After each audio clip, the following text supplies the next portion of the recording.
We're going to do top 5 active, I believe, ground specialists. Now, BC had a bit of a revelation. I'm not going to air him out here completely. But air it out, Luke. Something... And by the way, this is favorite. Our top 5 favorite. Yes. Want to be clear. Today. We are not, yes, in defense of BC here and myself and everyone, just for clarification purposes, these are just our favorite ones, not the best ones, just the ones that we like, for whatever reasons that we like them. Although, BC, do you want to tell the folks what you told me over text message last night? That truly, shocked is a strong word. It did surprise me. I don't get how shocked you were. You were like I had exposed my, like the end of Total Recall when the guy takes off his fake arm and he's part lizard. You know what it was? It was like the scene in Total Recall where the woman had the third titty. That's really what it was. I guess it's something like that. The idea that BC, the boxing guy, tends to prefer MMA fights on the feet. Yeah, I think that's true at the end of the day, Luke. I respect and for the most part understand what goes on the ground. But when we're pitching fun ideas, a top 5, like our top 5 classic rock albums from the 70s list, Luke, or something fun like that, that's fun. Counting down my top 10 favorite ground fighters of today is, it's a Luke Thomas hard on, but I'll indulge you, Luke. I'll be your fluffer. Hard. Here's what I'll do. I will meet you halfway. I mean, I think that's a little bit of a cash opinion, if I can be candid with you. It's white belt shit, Luke, but I'm here for it, all right, bro? This is what I like. Here's what I think we should do, and I think the MMA audience might appreciate this. We should do next our top 5 favorite, again, not saying the best, top 5 favorite boxers to watch. Because I do think that could be a little bit of a roadmap for people who want to know more about boxing, some guys or ladies to check out. Okay. We can do that with, UFC ladies too, Luke. It's called the 115-pound division, all right? That's your Instagram feed. All right, go first. All right, Luke, who do I look for in a favorite ground fighter? Somebody completely sublimely talented. And for my money, Luke, that's still Bellator's AJ McKee at number 5. Luke, the creativity is there. The aggression is there. But there is this calmness to his aggression. We know he's child phenom who grew up in this game around the gyms with his father. But you only have to look further than the McKeatine that you so aptly named that he broke out against Darian Caldwell in the Grand Prix tournament, or even the fact that he took the great Patricio Pitbull's, quote-unquote finishing move, the guillotine, and used it against him in the first couple minutes of round 1 of their fight to put him to sleep after hurting him with strikes. AJ McKee is long, he's quick and athletic, but he knows this game, Luke. It's fun to watch in the moment how his mind works. He makes quick reactive decisions, and I think what we did see in the Spike Carlisle fight of late, that was a plus for him. His aggression while on the ground has to be respected by his opponents. He's very violent with those lead elbows and forearms, and that only adds to the threat of him always looking for a submission. I don't know if people applaud him enough, Luke, for how great he is on the ground, because he can do flashy, spinny shit just the same in the striking, but he's nasty, and I like watching him. People forget, dude, he's got a ground game that is ferocious. If I had to pick for me, like he almost made the list, Goichi Yamauchi over in Bellator, because he's a little bit more of a direct ground specialist in that way. But I agree with you. The McKeatine's nice. He's had a lot of interesting submissions from his back at certain times, or already threatened him at certain times. I like what AJ McKee can do on the ground. For me, for number 5, I'm getting a little bit ahead of myself here because he's just starting out in MMA. But because of who he is and what he represents inside the heavyweight division, my number 5 is going to be Buchecha. His formal name is Marcus Almeida, but they call him Buchecha, which if you don't know what that means, it means fat cheeks in Brazil. I guess he had fat cheeks when he was a kid. He is phenomenal. Let me be very clear about this. He's arguably the best ground fighter, at least I should say this. He's got the best jiu-jitsu probably in all of MMA. I don't think that's crazy to say. And in the heavyweight division, he is by far the best submission specialist. We will see what will happen with his development. But remember the category, it's top 5. So what I've seen from him in 1 has been promising. I think he'll end up in the UFC before too long, to be quite honest with you. And as long as he can get the fight to the ground, which of course is a big if, he's going to terrorize that division because he's not just a great grappler, he's a phenomenal athlete as well. In fact, his jiu-jitsu was very much aided by his physical gifts and attributes. Buchecha is very much someone who, if he's not on your radar, he should be. Yeah, shout out to Buchecha, Luke. He is your type of flavor, and everything I've seen from you has seemed to live up to that billing and regard. You said Buchecha means big cheeks, Luke? Fat cheeks, yeah. Fat cheeks. It was Freddie Mercury who once sang, Luke, that fat bottom girls make the rockin' world go round. So maybe Buchecha and you have, more than one thing in common, Luke. Okay, number 4. Sorry. Okay, number 4, Luke. I don't know if this surprises you, but you know who I love watching on the ground? Journeyman flyweight Tim Elliott. Now, journeyman may be a harsh label, but he has seemed to juggle wins and losses at an equal level of late. Did fight for a world title once after winning the Ultimate Fighter tournament to get that shot at Demetrius Johnson. And I really think even within that fight, it's a snapshot of what makes him so fun in general as a fighter. He takes big chances, and he's long, and he's got a weird sort of rhythm and style to him that certainly makes it tough. But he's just as apt to get a fantastic dramatic submission as he is to yield one. And Luke, he takes big chances. He goes after it. He's creative. And I think watching his fights, there's always that added level of like, something's going to happen here soon. I always loved the performance he showed out against Demetrius. Yeah, eventually he got handled and dominated, but he was weird enough in that fight to kind of give Mighty Mouse something to think about. And I think that plays into what I like about him, that it's kind of unpredictable. Yeah, the technique's there. Yeah, he can tap you out. But I just like the balls that he sort of goes after it, no matter if the odds are with him or against him. I can get by on that. For me, for number 4, I'm going to go, again, there's a lot of people I had to leave off this list, which I was not happy about. But I couldn't make this list for me without including this guy, Bryce Mitchell. Number 4, Thug Nasty. You got to do it. Now, listen, me and old Bryce Mitchell, we don't see the world the same way, but who gives a flying fuck? We're talking about his ground game here, and if it doesn't bring you joy to watch this dude operate on the ground, I don't know what would, man. We're talking about a guy who, against Andre Fili, for example, I didn't know what kind of work he was going to be able to turn in, and he looked phenomenal. He's very good about making his opponents just make a series of bad choices. He gives you one bad option or another bad option, and then depending on what you want to go with, he has an answer for everything. He wrestles top to bottom. He can, leg lace. He can do all kinds of stuff. He's good with his ground and pound. He's good with finding submissions, hitting a twister.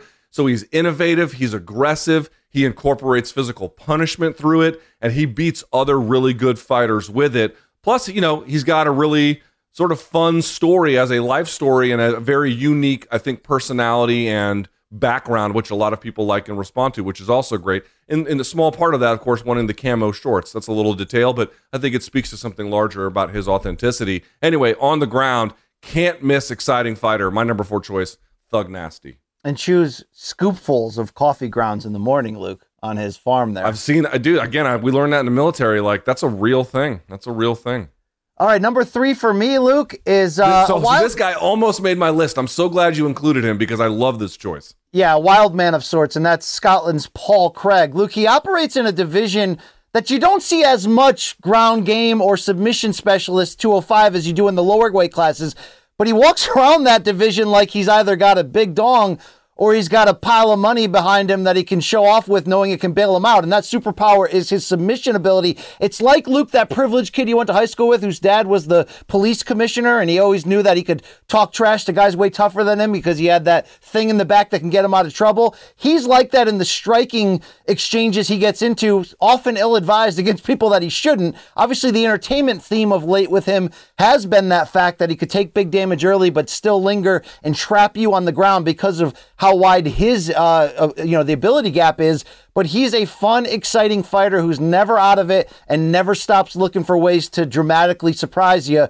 and come away with a win. That's fun to watch. And when you sell it with the attitude, the nickname, the accent, the painted face at the weigh-ins, he's one of the rare ground specialists who's also a pretty cool dude, Luke. I love his game. Very unique for that weight class in which he operates. Love that choice. Really debated putting him on here, but had to go with some different ones. All right, for me, for number 3, he's much more than this now, but I think if you looked at the overall body of work that he has, I think this would be a fair label. How about Charles Oliveira? I mean, he is just so much fun to watch. He's got all the submissions. By the way, the all-time leader in submissions for the UFC. I mean, what else do you need to say beyond that? But now what I love about his game is all the other parts have come to life, but it's not just that. I want to point out he's able to achieve dominant positions in a much more unique and interesting way, which is that he forces these big reactions from physical punishment, oftentimes on the feet. What do I mean? He drops Justin Gaethje. Gaethje goes to scramble, and as he does, he leaves, at least in jiu-jitsu terms, monster openings for someone to do something. In this case, for Charles Oliveira, take the back. And so he can just instantly find very dangerous, desperate positions for his opponents anyway, like that. Everything is coming together, but the ground is still so terrifying for everyone because of how fast he can work, how nimble he can work, and how all the other pieces of the game now fit into it. But even before that, was doing really, really tremendous things in the 145 division and now obviously at 155. For me, I couldn't have made this list, talking about favorite ground specialists, without someplace for what I think is the uncrowned lightweight king. Yeah, he's the all-time greatest finisher. When he sees the opening, he goes from 0 to 60 on like a Habib speed level, Luke, of just like, oh shit, the fight's over. We're here. Yes. We're now. There's the tap. You can't not love to watch him because of that, Luke, and the swagger that he's gained from rounding out his game and not having to just lean on what he can do on the ground with the silver hair dyed. He's an absolute bad. Luke, is he in the conversation for having, because of so many finishes, the greatest jiu-jitsu in history, or is he not considered on the Maia Jacare level? He's definitely not on the Maia Jacare level, but their accomplishments came from outside of jiu-jitsu. Like in MMA, obviously he did what they couldn't in capturing a UFC belt. But if we're talking about strict jiu-jitsu prowess, he's not even close to them. Not even close. Okay. He knows how to get the fight over, though, Luke. That's for sure. He certainly fucking does. Go ahead. All right, let's go to number 2 on my list of 5 favorite ground specialists to watch, and it's the only crossover one we had. Let's shout out Bryce Mitchell. Luke, he has a gas tank on him, and it is fun, whether we're talking about Darab Mavalishvili or guys like that who can weaponize... Merab Davalishvili, correct? I might have just nailed that, Luke. The point here is when you can weaponize that gas tank and pair it with the threat of what you can do on the ground. Bryce Mitchell's, chain wrestling and way he just sticks to you is so fun to watch, mixed with the constant pressure he puts on you. I don't think you can have a list right now. Luke, you gotta tip your cap. If this isn't the list of the best, Islam Makhachev may be the damn best for all I know, Luke, at the end of the day on the ground. But Bryce Mitchell is entertaining as well in doing it and in leaning on that strength. I'm interested to see how far he can go, Luke. This is a good division. This is a very good fighter. Get fired up here.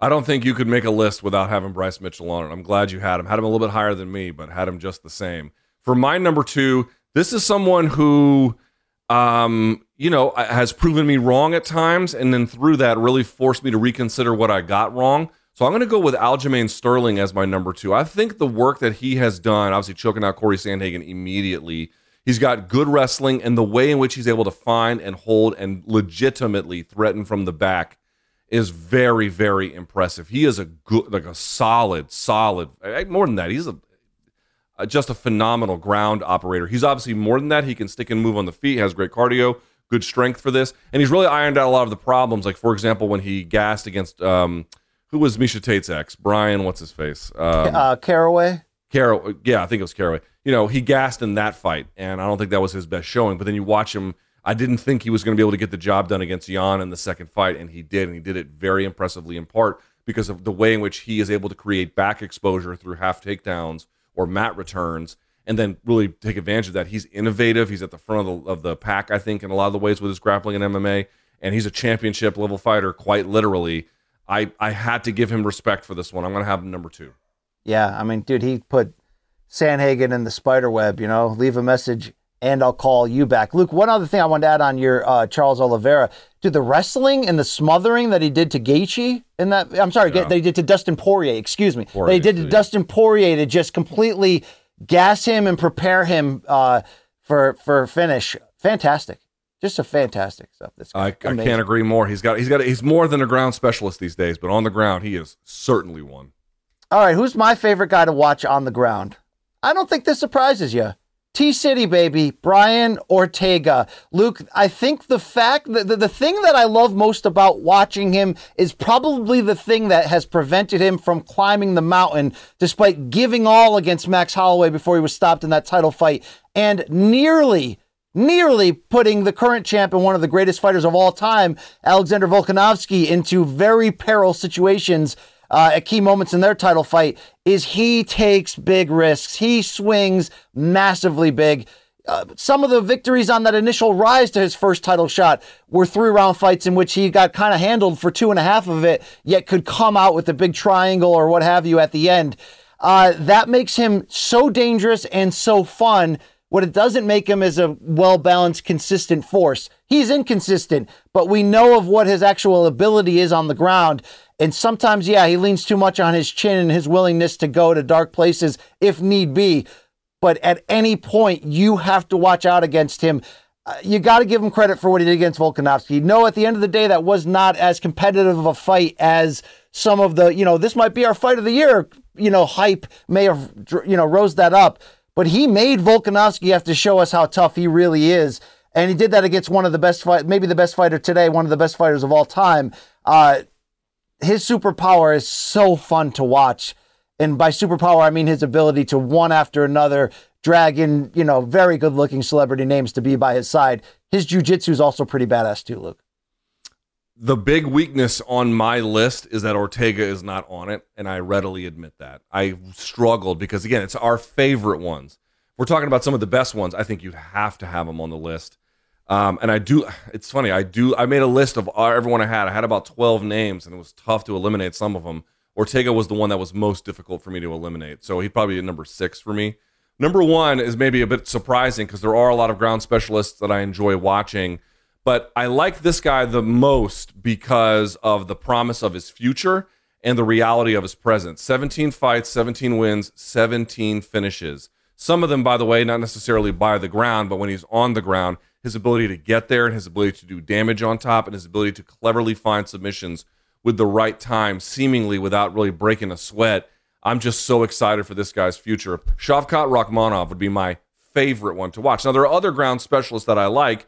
I would consider Arman Saryukian one, but because there's no submission threat there, I didn't really include him. I wanted someone that had a submission threat. Sean Brady also is another guy who I think has a very bright future. Might have to get a tattoo with him if he beats Bilal Muhammad.